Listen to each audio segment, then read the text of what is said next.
જય ભીમ, નમો બુધાય મિત્રો।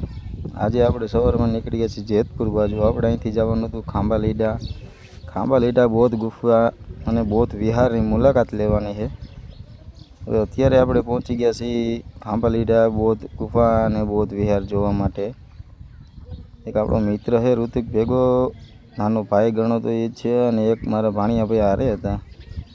અમે સરસ મજાના બૌદ્ધ વિહારના અહીંયા દર્શન કર્યા।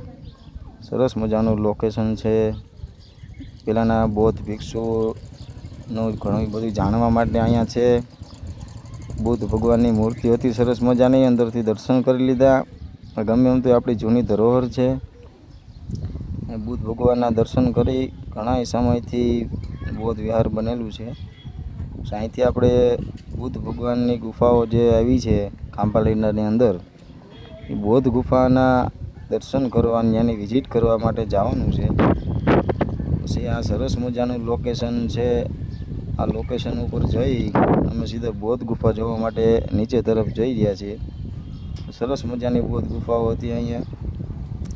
આ બૌદ્ધ ગુફા અને જે જંગલ છે, પ્રાકૃતિક જે પર્યાવરણ છે, અને જે બૌદ્ધ ભિક્ષુ જે પોતાને ધ્યાનમાં લીન કરતા હતા, એનું કારણ જ છે કે ફરતી બાજુ પર્યાવરણ શાંત વાતાવરણ હોય છે, અને પ્લસમાં જમીનની નીચે જે ગુફાઓ બનેલી હોય છે, જેનાથી ધ્યાનમાં બેઠા હોય એનું ધ્યાન ભંગ ન થાય તે માટે આ બધી ગુફાનું નિર્માણ કરેલું છે બૌદ્ધ ભિક્ષુએ ઘણા વર્ષો પહેલાં।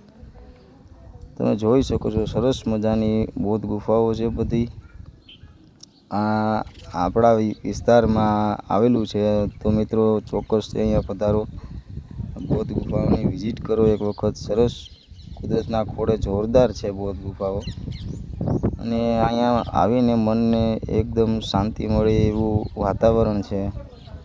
મગજ સ્થિર થઈ જાય આપણો। સરસ મજાની મોટી મોટી બૌદ્ધની ગુફાઓ છે અહીંયા। પછી આ ગુફાઓની બધી વિઝિટ કરી અમે કીધું થોડાક આપણે અહીંયા ફોટોશૂટ કરી લઈ। આ જે નવા પિલોરિયા દેખાય છે એ પાછળ રેનોવેશન કરેલું છે। આ જૂનું કોતરકામ છે, એ બધું પહેલાંના જમાનાનું જૂનું છે। આ નવું દેખાય ને એ બધું હમણાં કરેલું છે રિનોવેશન। પછી ત્યાંથી એક ગુફાની અંદર મેં થોડુંક ધ્યાન લઈ, પછી ત્યાંથી થોડાક ફોટોશૂટ કરવા અમે નીકળી ગયા પાછા। સરસ મજાનું લોકેશન હતું, એક નંબર પર્યાવરણ છે અહીંયા। સરસ મજાના ફોટોશૂટ કરીને અમે ત્યાંથી સીધા ઘર બાજુ નીકળી ગયા છીએ। આજ આખો દિવસ બૌદ્ધ વિહારમાં આપણો પસાર થઈ ગયો છે। હવે મળીએ નવા વ્લોગમાં કાલે પાછું। આપણે ત્યાં બૌદ્ધ વિહારનું નવું કામ